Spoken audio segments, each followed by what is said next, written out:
گا فضل مرتضیٰ کو، اللہ اللہ وہ کیا جانے گا فضل مرتضیٰ کو، جو تیرے فضل سے غافل ہے یا غوث، اور رضا کا خاتمہ بالخیر ہوگا، رضا کا خاتمہ بالخیر ہوگا، تیری رحمت اگر شامل ہے یا غوث، سبحان اللہ تیری رحمت اگر شامل ہے یا غوث۔ سبحان اللہ بے شک اور سرکار اعلیٰ حضرت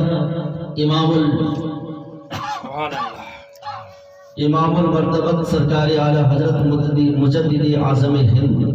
آپ بارگاہ غوثیت معاف میں یوں عرض گزار ہوتے ہیں کہ یا غوث اعظم، تجھ سے در سے سگ اور سگ سے ہے مجھ کو نسبت، سبحان اللہ تجھ سے در سے سگ اور سگ سے ہے مجھ کو نسبت، میری گردن میں بھی ہے دور کا ڈورا تیرا، سبحان اللہ میری گردن میں بھی ہے دور کا ڈورا تیرا، اور یا غوث اعظم اس نشانی کے جو سگ ہیں نہیں مارے جاتے، اس نشانی کے جو سگ ہیں نہیں مارے جاتے، میری گردن میں بھی ہے دور کا ڈورا تیرا، اور قسم دے دے کے کھلاتا ہے پلاتا ہے مجھے پیارا اللہ تیرا چاہنے والا تیرا، اور پروانے ہیں جو ہوتے ہیں شمع پہ نثار، شمع ایک تو ہے کہ پروانہ ہے کعبہ تیرا، شمع ایک تو ہے کہ پروانہ ہے کعبہ تیرا، اور ہے رضا یوں نہ بلک تو نہیں جیت تو نہ ہو،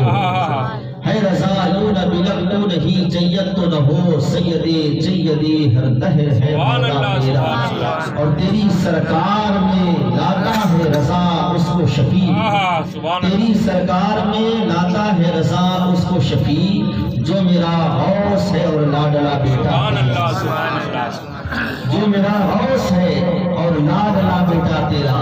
اور لاڈلے بیٹے کی شان کیا ہوتی ہے ابھی آپ سماعت کریں گے کہ اللہ کے رسول صلی اللہ علیہ وسلم کہ اس لاڈلے بیٹے کی شان کیا ہے اور انہیں کس طرح سے میرے آقا نے نوازا ہے۔ حضرات جب غوث اعظم کی محفل سجا کرتی تھی، جب آپ کا خطاب ہوا کرتا تھا تو صرف ولی ہی نہیں بلکہ انبیاء کرام اس خطاب کے محفل میں تشریف لایا کرتے تھے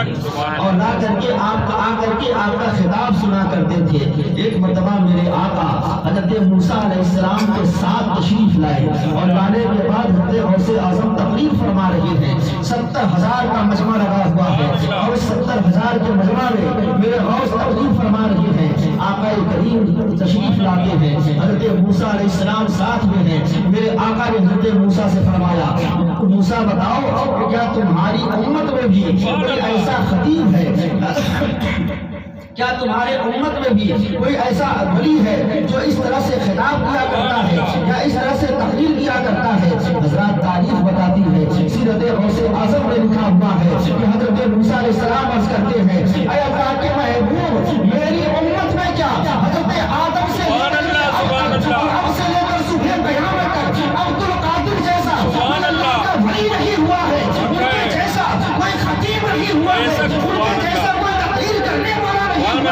اللہ کے رسول ارشاد فرماتے ہیں، اے موسیٰ یہ عبد القادر جو ہے یہ میرا روحانی بیٹا ہے، اللہ رب العزت نے اسے میرا روحانی بیٹا بنایا ہے، یہ میرا روحانی بیٹا ہے۔ امام فرماتے ہیں کہ یا غوث اعظم میری تقدیر اگر بری ہے تو بھلی کر دے کے ہے، میری تقدیر اگر بری ہے تو بھلی کر دے کے ہے، محو اسباب کے دفتر پہ کروں سبحان اللہ اگر ہماری تقدیر بری ہے تو آپ اس تقدیر کو بھلی فرما دیں۔ ہم گناہگار ہیں، سیاہگار و خطاکار ہیں، ہم اس لائق نہیں کہ ہم اللہ رب العزت کی بارگاہ میں اپنا منہ بھی دکھا سکیں۔ ہم پروردگار عالم کی بارگاہ میں ہم وہاں پر پیش ہو، ہم ایسے نہیں، مگر یا غوث اعظم آپ کو اللہ رب العزت نے قدرت عطا فرمائی ہے کہ آپ تقدیریں بدل دیا کرتے ہیں، اور آپ جو ہے اپنے چاہنے والوں کی آپ مصیبتوں کو دور فرما دیا کرتے ہیں۔ امام فرماتے ہیں کہ ہے رضا یوں نہ ملا تو نہیں چاہیے، سید جلد ہر ہے مولا تیرا، تیری سرکار میں لاتا ہے رضا اس کو شفیع جو میرا غوث ہے اور لاڈلا بیٹے کی شان کیا ہے۔ غوث اعظم رضی اللہ تعالیٰ عنہ آپ تقریر فرما رہے ہیں، آپ کے واعظ کی محفل لگی ہوئی ہے، سامنے آپ کے خلیفہ حضرت علی بن حیدی جو کہ وہ بھی اللہ کے ولی ہیں اور حضور غوث اعظم رضی اللہ تعالیٰ عنہ کے خلیفہ ہیں۔ اب ذرا سوچئے کہ جو غوث اعظم کا خلیفہ ہو اس کا مقام کتنا اونچا ہو۔ ارے آپ کے در کے کتے کا عالم یہ ہوا کرتا ہے کہ کتا بھی شیر کو خطرے میں نہیں لایا کرتا۔ امام فرماتے ہیں کہ کیا دبے جس پہ حمایت کا ہو بن جا تیرا، یا غوث اعظم کیا دبے جس پہ حمایت کا ہو بن جا تیرا، شیر کو خطرے میں لاتا نہیں کتا تیرا، اس سے بھلا کیا کوئی جانے کہ ہے کیسا تیرا، اور نعمتیں ہیں آنکھیں وہ ہے تلواتی۔ حضرات غوث اعظم کے خلیفے کی شان حضرت علی بن حیدی اللہ کے ولی ہیں۔ غوث اعظم رضی اللہ تعالیٰ عنہ تقریر فرما رہے ہیں اور تقریر فرماتے فرماتے حضرت علی بن حیدی سامنے بیٹھ کر کے سونے لگے، سامنے بیٹھے ہیں اور آنکھ لگ گئی، آپ سونے لگے۔ حضرات ایسا بارہا ہوتا ہے کہ جب تقریر ہوتی ہے تو لوگ سو جایا کرتے ہیں۔ میرے غوث اعظم کی محفل میں لوگ سو جایا کرتے تھے تو ہماری اور آپ کی کیا بات ہے؟ غوث اعظم کی محفل میں لوگ سو جایا کرتے تھے، ہماری اور آپ کی کیا بات ہے؟ مگر حضرات وہ بارگاہ غوث ہے، وہ غوث اللہ کی محفل ہے۔ حضرت علی بن حیدی سو رہے ہیں، ان کو اٹھایا نہیں گیا، بلکہ حضور غوث اعظم رضی اللہ تعالیٰ عنہ آپ تقریر بند کر دیتے ہیں اور تقریر چھوڑ کر کے حضرت علی بن حیدی کے سامنے جا کر کے ہاتھ باندھ کر کے کھڑے ہو جاتے ہیں، ہاتھ باندھ کر کے کھڑے ہو جاتے ہیں۔ اب تو لوگ مریدین حیران و پریشان ہیں کہ حضرت تقریر کرتے کرتے چھوڑ کر کے اور جا کر کے ہاتھ باندھ کر کے وہاں پر کھڑے ہو گئے، آخر بات کیا ہے؟ اس وقت تو لوگوں نے نہیں پوچھا، مگر جب تقریر کا اختتام ہوا تو لوگوں نے پوچھا، مریدوں نے کہا حضور آپ وہاں پر جا کر کے علی بن حیدی جب سو رہے تھے تو ان کو جگانے کے بجائے آپ وہاں پر ہاتھ باندھ کر کے جا کر کے کھڑے ہو گئے۔ آپ فرماتے ہیں علی بن حیدی کو بلاؤ۔ حضرت علی بن حیدی بلائے گئے، آپ نے کہا کہ اس سے پوچھو کہ جب یہ سو رہا تھا تو کیا دیکھ رہا تھا؟ سبحان اللہ سبحان اللہ۔ اس سے پوچھو کہ یہ سو رہا تھا تو کیا دیکھ رہا تھا؟ حضرت علی بن حیدی سے پوچھا گیا، آپ فرماتے ہیں کہ غوث اعظم کی ادھر تقریر ہو رہی تھی،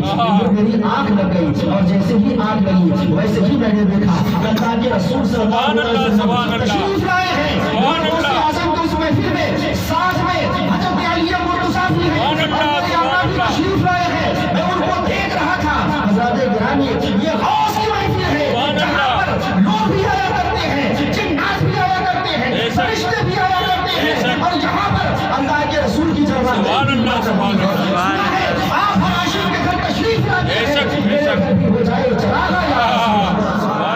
غوث کی محفل لیے بیٹھے ہیں، غوث اعظم رضی اللہ تعالیٰ عنہ کی محفل سجائے بیٹھے ہیں۔ اے اللہ کے رسول آپ یہاں بھی کرم فرما دیں اور آپ کی جلوہ گری ہو جائے۔ ہمارا اور آپ کا ایمان و عقیدہ ہے جہاں میرے آقا کی محفل سجتی ہے وہاں پر میرے آقا تشریف لایا کرتی ہے، جہاں پر غوث کی محفل سجا کرتی ہے میرے غوث اعظم رضی اللہ تعالیٰ عنہ کی وہاں جلوہ گری ہوا کرتی ہے۔ حضرات علی بن حیدی نے بتایا، لوگوں نے کہا حضور یہ تو اللہ کے رسول کا دیدار کر رہے ہیں، سبحان اللہ سبحان اللہ، خواب میں یہ اللہ کے رسول کو دیکھ رہے تھے، مگر یا غوث اعظم آپ ہاتھ باندھ کر کے کیوں کھڑے ہو گئے تھے؟ حضور غوث اعظم رضی اللہ تعالیٰ عنہ آپ فرماتے ہیں اپنے مریدوں سے، کہتے ہیں مریدوں سنو،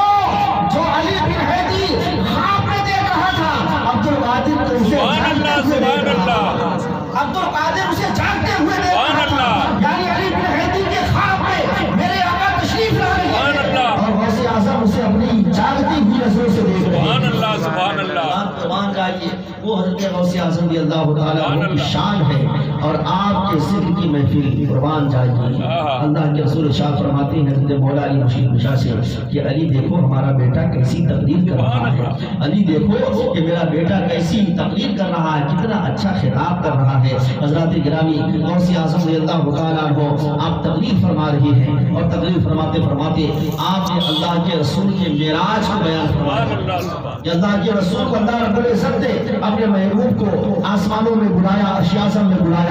جنت و دوزخ میں سیر کرائی، عرش اعظم میں بلایا، نامکہ میں گئے، اللہ رب العزت کا دیدار کیا اور پھر وہاں سے واپس آ گئے اور وقت اتنا کم لگا کہ بستر بھی گرم رہا،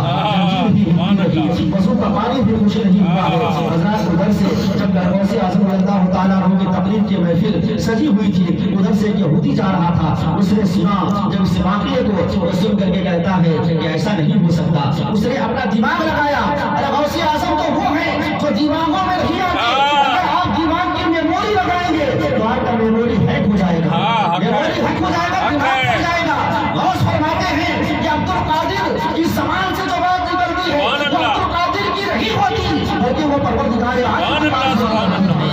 اللہ رب العزت کی بات ہوا کرتی ہے۔ امام فرماتے ہیں کہ مصطفیٰ کے تنے میں سایہ کا سایہ دیکھا، یا غوث اعظم مصطفیٰ کے تنے بے سایہ کا سایہ دیکھا، جس نے دیکھا میری جان جلوے زیبا، یا غوث اعظم آپ کا جلوے زیبا جس نے دیکھ لیا اس نے مصطفیٰ کا جلوے زیبا دیکھ لیا۔ حضرات گرامی، میرے غوث فرماتے ہیں کہ زبان عبد القادر کی ہوتی ہے اور بات اللہ رب العزت کی بات کرتی ہے۔ آپ نے سنا، میں نے اس دن بیان کیا تھا، حضرت غوث اعظم رضی اللہ تعالیٰ عنہ کے یہاں چند مہمان آئے اور مہمان آنے کے بعد حضرت غوث اعظم نے ان کے کھانے کا انتظام فرمایا، لنگر تو چلا کرتا تھا۔ حضرت غوث اعظم کی بارگاہ میں 24 گھنٹے لنگر کا اہتمام ہوا کرتا تھا اور آج بھی اس لنگر کا اہتمام جاری ہے۔ بغداد کی سرزمین میں غوث اعظم کی بارگاہ میں آج بھی اس لنگر کا اہتمام ہے جو غوث اعظم کے زمانے میں ہوا کرتا تھا۔ آپ کی بارگاہ میں 24 گھنٹہ لنگر چلا کرتا تھا۔ مہمان آئے، کھانے کا انتظام کیا گیا، لوگ کھانے کے لیے بیٹھے، علماء بیٹھے، مشائخ بیٹھے، ایک صاحب تھے، انہوں نے